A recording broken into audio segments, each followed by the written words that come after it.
कैसा चल रहा है फिर आपका ग्रेटिफिकेशन उत्सव? नहीं, आई मीन गणेश उत्सव। भगवान को खुश करने की कोशिश कर रहे हो कि अभी भी अपनी ही इंद्रियों को मजे देने की कोशिश कर रहे हो? If you don't know what am I talking about, watch the last video that I made. It's linked here. So you know कि आप इस उत्सव को गणेश उत्सव की तरह मना रहे हैं या ग्रेटिफिकेशन उत्सव की तरह मना रहे हैं।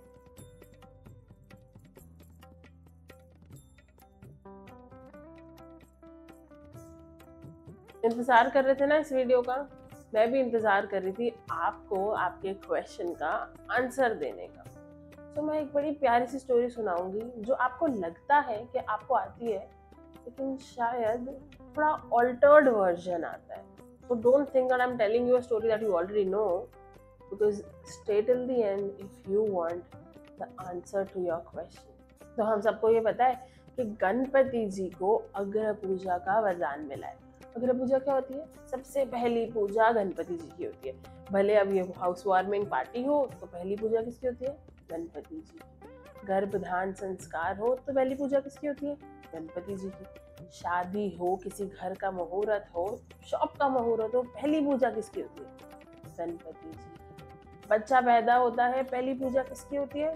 गणपति जी की। जनेयू सेरेमनी हो, पहली पूजा गणपति जी की। कोई मर जाए, श्राद्ध भी हो तो भी सबसे पहली पूजा किसकी होती है?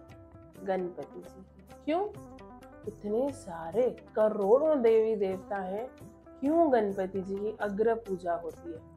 तो एक बार एक कंपटीशन ऑर्गेनाइज किया जाता है 313 मिलियन देवी देवताओं के बीच में। ऐसा कहा जाता है कि एक चैलेंज है, जो वो चैलेंज कंप्लीट करेगा उसको अग्र पूजा का स्थान मिलेगा। जो ये चैलेंज जीतेगा दुनिया में सबसे पहले हर चीज में उसकी पूजा होगी। चैलेंज क्या था? पूरी पृथ्वी यूनिवर्स के 3 चक्कर लगाने थे। सारे देवी देवता रेडी हो जाते हैं, अपने अपने वाहन के ऊपर बैठ जाते हैं और फटाफट ये रेस में पार्टिसिपेट करने के लिए स्टार्टिंग पॉइंट पे पहुंच जाते हैं। गणपति जी को पता चलता है। गणपति जी अपने पिता के पास जाते हैं, भगवान शिव के पास, और उनसे पूछते हैं, पापा मैं इस रेस में पार्टिसिपेट करूं? उनके पिता मुस्कुराते हैं और कहते हैं, जाओ गणपति, फील्ड ट्रिप करके आओ, एक दिन के लिए जाओ, घूम के आओ।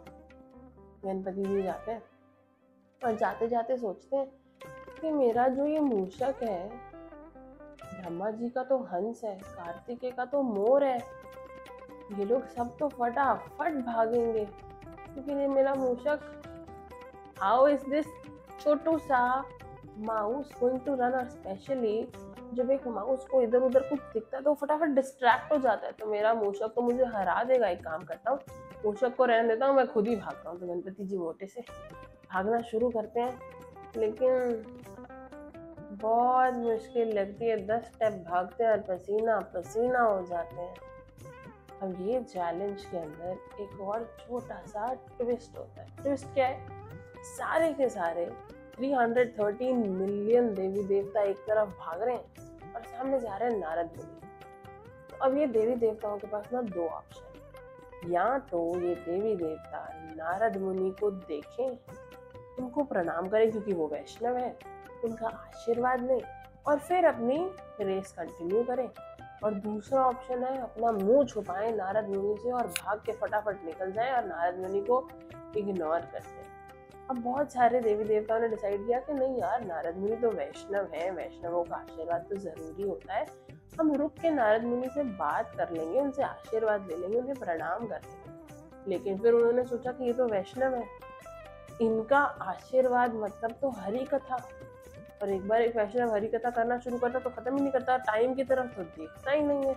अगर हम इनकी कथा सुनने बैठेंगे तो हमारी रेस तो कब की खत्म हो जाएगी और हम उधर ही बैठे रह जाएंगे कि रहने देते हैं इनसे, हम वैष्णव है ना, बाद में आके सॉरी बोल लेंगे कि हमने आपको इग्नोर किया, तो वैष्णव है, माफ कर देंगे। तो सारे के सारे देवी देवता डिसाइड करते हैं कि नारद मुनि को तो इग्नोर करना और फटाफट वहां से निकल जाना। अब बेचारे गणपति जी बेचारे भाग भाग के आगे जा तो रहे हैं, सामने से आ रहे हैं नारद मुनि। अब गणपति जी की स्पीड इतनी स्लो है कि वो नारद मुनि को इग्नोर कर ही नहीं सकते, they are legit just crossing bye.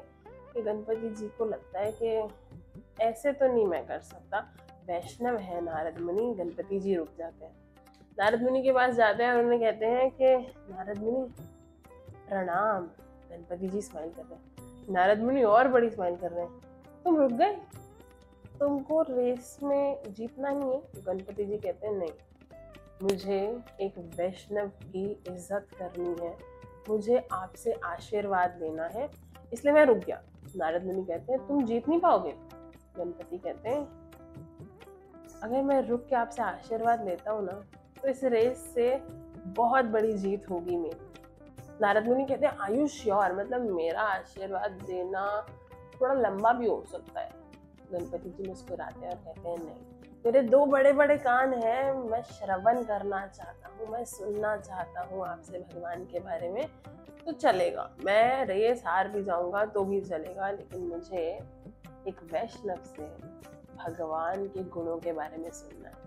तो नारद मुनि तो बड़े खुश हो जाते हैं, इतना अच्छा कैंडिडेट है। नारद मुनि मुस्कुराते हैं और गणपति जी को कहते हैं एक्चुअली ना मैं इस डायरेक्शन में इसलिए चल रहा था कि कोई तो देवी देवता मुझे देख के रुके, ताकि मैं उसे इस रेस को जीतने का प्रो टिप दे सकूं, लेकिन कोई देवी देवता मुझे देख के रुक ही नहीं रहा था, लेकिन तुम रुक गए। मेरे पास इस रेस को जीतने का एक स्पेशल तरीका है। गणपति जी तो बड़े खुश हो जाते हैं। नारद मुनि गणपति जी से कुछ प्रश्न पूछते हैं, उनसे पूछते हैं कि एग्जैक्टली करने को बोला क्या गया है। तो गणपति जी कहते हैं यूनिवर्स के 3 चक्कर लगाने के लिए कहा गया है।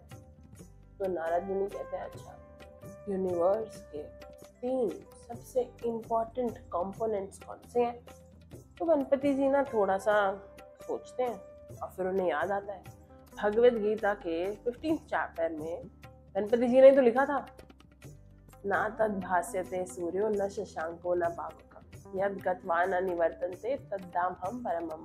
मतलब भगवान श्री कृष्ण कह रहे हैं कि मेरा जो धाम है ना, वहाँ पे ना कोई फायर है, ना कोई सन है, ना कोई मून है, वो जो जगह है वो सेल्फ इल्यूमिनेटिंग है। तो गणपति जी को रियलाइज होता है कि यही 3 चीजें हैं जो इस मटेरियल यूनिवर्स की मेन कंपोनेंट्स हैं, फायर, सन और मून।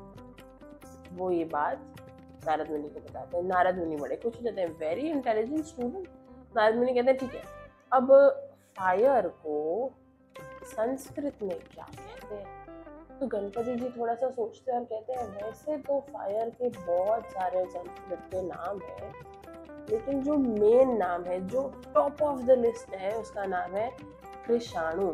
तो नारद मुनि बहुत खुश हो जाते हैं, वेरी गुड। फिर नारद मुनि पूछते हैं सूर्य का संस्कृत में क्या नाम है?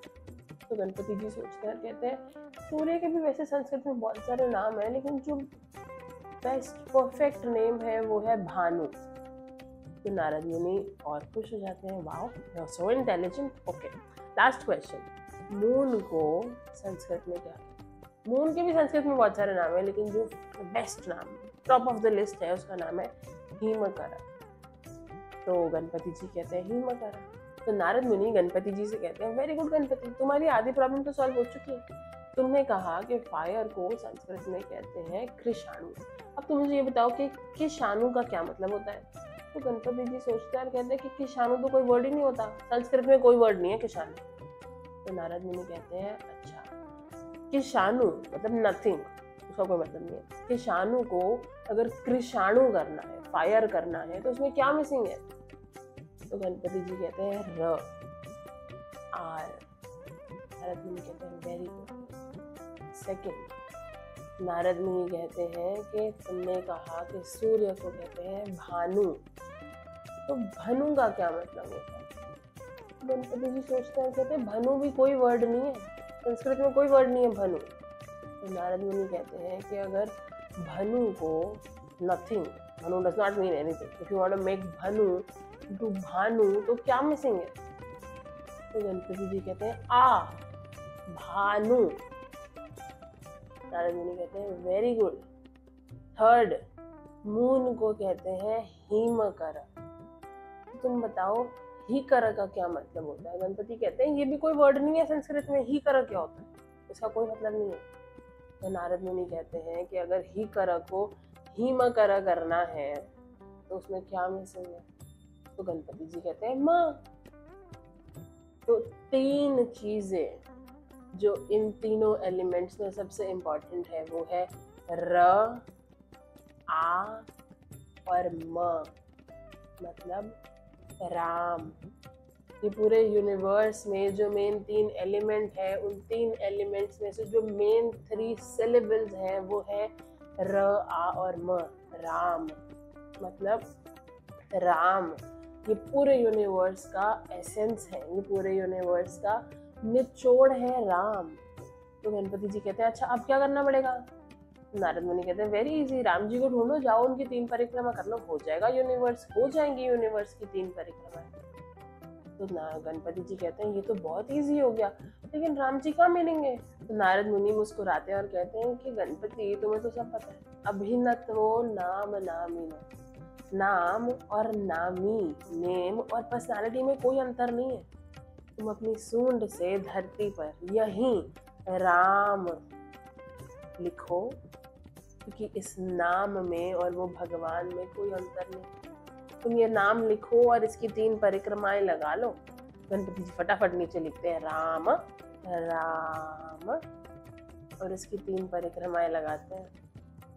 नारद मुनि मुस्कुराते हैं और कहते हैं बेटा तुम तो जीत गए, तुम ना थोड़ा थोड़ा चलना शुरू करो, तुमको तुम्हारा गिफ्ट भी मिल जाएगा।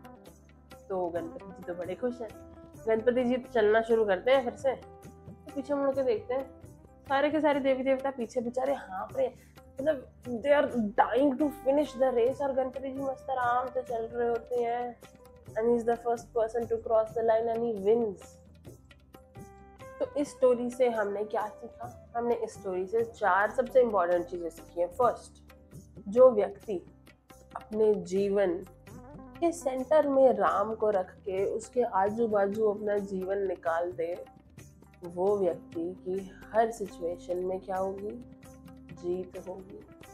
दूसरी चीज, जो व्यक्ति अपनी लाइफ में प्रोमिनेंस, इम्पोर्टेंस भगवान को देता है, भगवान उस व्यक्ति को ना चाहते हुए भी प्रोमिनेंस दे देते हैं। जो फेम है ना, जो पॉपुलैरिटी है, एक भक्त नहीं चाहता कि वो यार बड़ा फेमस हो जाए, लेकिन जो सच में भक्त है भगवान उसे एज अ रिवॉर्ड खुद ही फेमस कर देते हैं। गणपति जी ने भगवान को अपने जीवन के सेंटर में रखा, भगवान को इम्पोर्टेंस दी और भगवान ने गणपति जी को इम्पोर्टेंस दी। तीसरी चीज जो हम इस स्टोरी से सीखते हैं वो ये है कि अगर हम लाइफ में कुछ भी कर रहे हैं तो बहुत सारे एनवियस लोग तो होंगे, जैसे वो देवी देवता जिनको लग रहा था कि यार ये गणपति कैसे जीत गया, हम तो कब से भाग रहे हैं, ये कहाँ से आए, ये कैसे जीता। हम कुछ भी अच्छा करेंगे ना तो लोग तो जेलस होंगे, लेकिन हम जो भी कर रहे हैं अगर वो भगवान को प्रसन्न करने के लिए है तो वो लोगों की एनवियसनेस